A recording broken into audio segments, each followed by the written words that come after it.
मैं हूं तुषार जोशी और आपका स्वागत है। मैं बैठा हूं टीम ब्रह्मास्त्र के साथ में।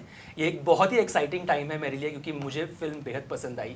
फ़िल्म पसंद भी आई, मैंने काफ़ी फ़िल्म के बारे में चर्चा करी है, काफ़ी सारा रिस्पांस मिला है दोस्तों से, रिश्तेदारों से जो अभी भी फ़िल्म डिस्कस कर रहे हैं और देख रहे हैं। आलिया, फ़िल्म में आपका कैरेक्टर क्लिक ये वर्ड बार बार बोलता है जब उसे मेमोरीज कैप्चर करनी होती है। मुझे पूछना है आपसे, ऑफ स्क्रीन कैमरा के ऑफ आपने क्लिक कब बोला और कौन सी मेमोरीज थी जो आपने समाई हैं? Interesting question. During the film, I think definitely film का हमारा जो डे वन था, डेफिनेटली उस मोमेंट में मैंने क्लिक कहा था क्योंकि एक तो वो पहले 2018 में था, बट वो हमारे लिए सबके लिए, मेरे लिए बहुत एक बड़ा मोमेंट था कि मैं इतनी बड़ी पिक्चर करने जा रही थी। रणबीर के साथ पहली बार काम करने वाली थी, आयान के साथ पहली बार काम करने वाली थी और हम हमारे क्लाइमैक्स सीक्वेंस के साथ शुरू कर रहे थे फिल्म। उस मोमेंट में जब ईशा और शिवा बाहर आते हैं, मुझे भी याद है वो मोमेंट, हाथ पकड़ के। हमारे लिए, टीम के लिए, I think even by that point हम 1-2 साल से बात कर रहे थे कि शूट शुरू होने वाली है फिल्म की। एक्चुअली इस फिल्म की मतलब मेकिंग की कहानी क्या है कि 2000 जब ये जवानी है दीवानी रिलीज हुई तब मैंने रणबीर को ये बेसिक कहानी सुनाई थी। फिर मुझे लगा कि शूट शुरू हो जाएगी, फटाफट हम लोग फिल्म बना लेंगे। एंड आई रिमेंबर उस वक्त मैं प्री प्रोडक्शन शुरू कर रहा था और रणबीर को संजू का ऑफर आया था। तो मैं बहुत नाराज़ हो गया रणबीर से क्योंकि रणबीर को एक्चुअली संजू पहले शूट करनी थी। मेरे को लगता है मैं रोने वोने भी लग गया। या मेरा बहुत ड्रामेटिक, मेरे को लगा कि अरे मैंने रणबीर को इतनी बड़ी हिट दी है, ये जवानी है दीवानी, लेकिन वो राजू ईरानी की फिल्म मुझसे पहली शुरुआत करनी चाहते हैं। फिर उन्होंने राजू ईरानी की शूटिंग खत्म कर ली, लेकिन हम तभी भी तैयार नहीं थे टू स्टार्ट शूटिंग बेसिकली। तो उनको joke is on you basically, joke is on me. लेकिन क्योंकि हम बहुत वो 1-2-3 साल समझ रहे थे, सीख रहे थे इस किस्म की फिल्म कैसे बनाएं, VFX कैसे करें। तो इवन बाय द टाइम हम फर्स्ट शॉट ले रहे थे, मुझे याद है हमारे लिए ऑलरेडी ये बहुत ही बड़ा प्रोजेक्ट बन चुका था और हम जानते थे हम क्या अटेम्प्ट करने जा रहे हैं। सो आई रिमेंबर कि वो बहुत, even I remember the first, पहले लेट मी टेल यू कि हमने कुछ 20-30 दिन सिर्फ वहाँ पे ट्रेनिंग की थी जहाँ पे हम शूट कर रहे थे क्लाइमैक्स का एक ऑलमोस्ट हमारा एक स्कूल बना हुआ था। Like we were doing action training, then we were doing body training, क्योंकि जो भी कोरियोग्राफी आप क्लाइमैक्स में देखते हो, जब स्पेशली जब शिवा आग बनाना शुरू करता है, वो सब एक ऑलमोस्ट डांस कोरियोग्राफी की तरह हमने एक ईरो पोर्ताल, एक मूवमेंट एक्सपर्ट के साथ में बैठ के कंसेप्चुअलाइज किया था। तो उसको एक लेयर लाना, ऐसे हम लोग ऐसे नहीं घूम रहे। तो ऑल दैट, और वो light, the light needs to move like the fire, तो बहुत टेक्निकल शूट था। I think और एक और इंटरेस्टिंग चीज़ थी जो आलिया लाई थी इस फिल्म के दौरान, स्पेशली क्लाइमैक्स के पहले। आई थिंक इसने किसी और फिल्म के लिए किया था कि हर बीट के लिए 3 एडजेक्टिव्स देने के लिए। तो जो आयान ने क्लाइमैक्स लिखा था, and the climax was written like with every beat कि पहले ये होगा, फिर पहला आग बनेगा, फिर मोनी अटैक करेगी, तो इट वाज इन बीट्स। तो Alia had done it for Gully Boy, I think, कि हर बीट के लिए आपका किरदार क्या इमोशन फील कर रहा है, इसके लिए आप 3 शब्द दो।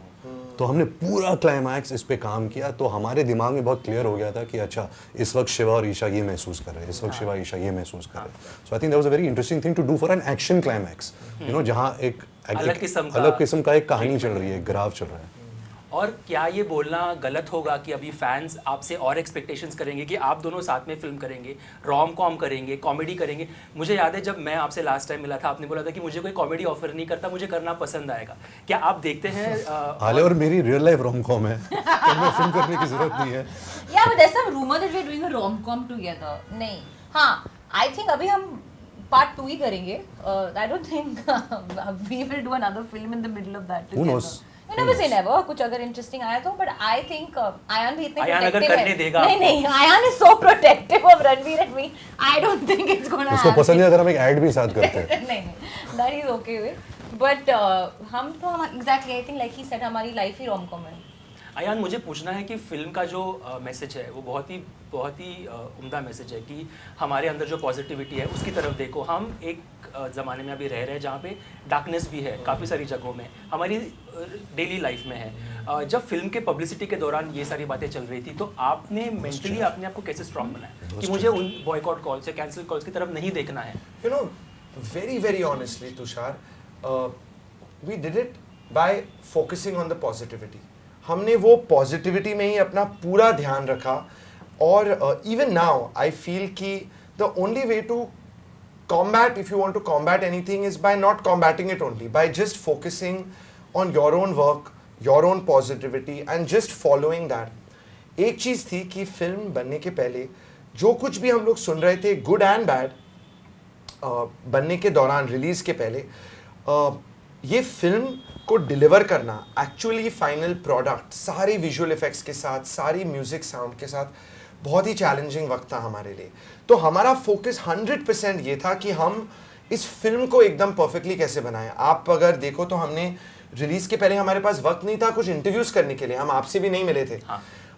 तो रणबीर आलिया जब भी उनसे हमने प्रमोशंस की डेट्स ली हुई थी, हम लोग ज्यादा करके कुछ कर ही नहीं थे. They were coming to our mix studio, उन लोग साउंड पे बैठ रहे थे, विजुअल इफेक्ट्स देख रहे थे, क्योंकि हमारी पूरी फोकस थी कि फिल्म कैसे बने. So we stayed focused on our work. After that, last few days before release, we stayed focused on the message of our film, and I believe that it is by focusing on the positive that we have got a positive outcome. बहुत ही बेहतरीन तरह से आपने ये point रखा. I think it's so important. Ranbir, मुझे याद है आपने मुझे एक बार बोला था कि आपके डैड जो थे वो आपके काम को लेके काफ़ी क्रिटिकल थे. अगर उन्होंने ब्रह्मास्त्र देखी होती तो कैसा लगा होता, उनकी क्या रिएक्शन होती?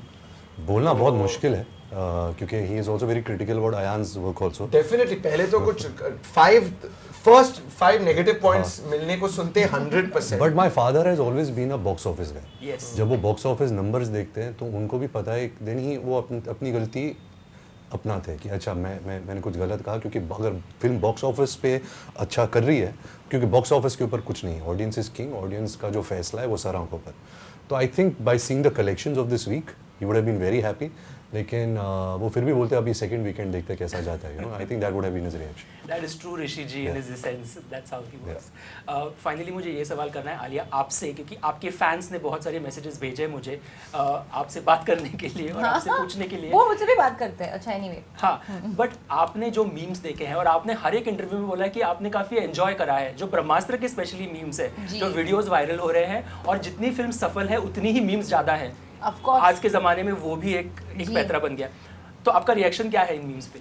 तो मैं तो हमेशा बोलती हूँ, मैं तो वॉकिंग टॉकिंग एग्जाम्पल हूँ मीम का. Since the beginning of my journey I have been a meme. My existence in the film industry is a meme. और उस किस्म का attention is only I feel more and more entertaining. मैं हमेशा ये मानती हूँ कि इंसान को कोई भी चीज़ को इतना सीरियसली नहीं लेना चाहिए. अभी लोग काफ़ी ऑफेंडेड हो जाते हैं जोक्स के साथ. मैं ऑफेंड नहीं होती हूँ, हम एक्चुअली काफ़ी हंसते हैं साथ साथ में. एंड आई ऑलवेज फील जब भी जोक होता है उसमें थोड़ा सा ट्रूथ होता है which people are just having a light of a moment for. So as long as there is joking and happiness and laughter, I am very happy. क्योंकि उस मतलब जोन में घूमना is always you are focusing more on the light and then not really making it really heavy. Laughter truly is the best medicine. हम अपनी असल जिंदगी में हम तीनों एक दूसरे को ट्रोल करते रहते हैं. तो किसी को हमें ट्रोल करने की जरूरत नहीं है. We are the first people to troll each other. Ayan, आपको ये चांस लेना है कुछ बोलने के लिए. It's true. हम खुद एक दूसरे को बॉयकॉट करते हैं. No, we don't boycott each other please. But मुझे लगता है फिल्म का मैसेज और फिल्म सफल हो रही है, नंबर्स ला रही है. बहुत इंपॉर्टेंट टाइम है कि लोग थिएटर में आए, और ये हो रहा है. दिन ब दिन नंबर्स बढ़ रहे हैं और ऑडियंस आ रही है. ये बहुत ही बेहतरीन. एज ए डायरेक्टर और एक्टर इसके अलावा और क्या चाहिए आपको? तो इसी नोट पे बहुत बहुत बधाई और बहुत एक्साइटमेंट है नेक्स्ट मूवीज देखने के लिए. मैं बहुत उत्सुकता से जानना चाहता हूँ. सिर्फ जल्दी बना दे भाई, टाइम ना लगाए. Ayan, point to be noted sir. जल्दी देव अमृता लॉन्च कर, जल्दी फिल्म शुरू कर, रिलीज कर. और मैं ये भी बोल रहा हूँ कि पार्ट 2 और पार्ट 3 साथ में बना दे. हाँ, तो जल्दी फास्ट होगा. So that is the plan actually. ओहो, Make part 2 and part 3 together. Simultaneously. Make part 2 and part 3 together. Correct. शायद आपकी लाइफ थोड़ी आसान हो जाएगी उसके साथ. नो, बिकॉज तुषार, इसके अभी ये जो अस्त्रवश में ये सिर्फ 3 फिल्म नहीं है, इसके अंदर 30 फिल्में हैं. 300 फिल्में. हर एक अस्त्र की हर एक अलग कहानी. हाँ, तो हमारे भाई बुढ़े हो जाएंगे तो हम कहेंगे जल्दी कर, because we need work from him, we need all these films. आपको वानर अस्त्र पे फिल्म देखना है, जल अस्त्र पे देखना है, नंदी अस्त्र पे देखना है, प्रभास अस्त्र पे देखना है, वानर अस्त्र, पवन अस्त्र, कितने फिल्म बन सकते हैं? डेफिनेटली. हमें तो चाहिए, हम तो चाहते हैं कि और फिल्में बने. On that note, thank you so much for speaking. Thank you, Tushar. Thank you.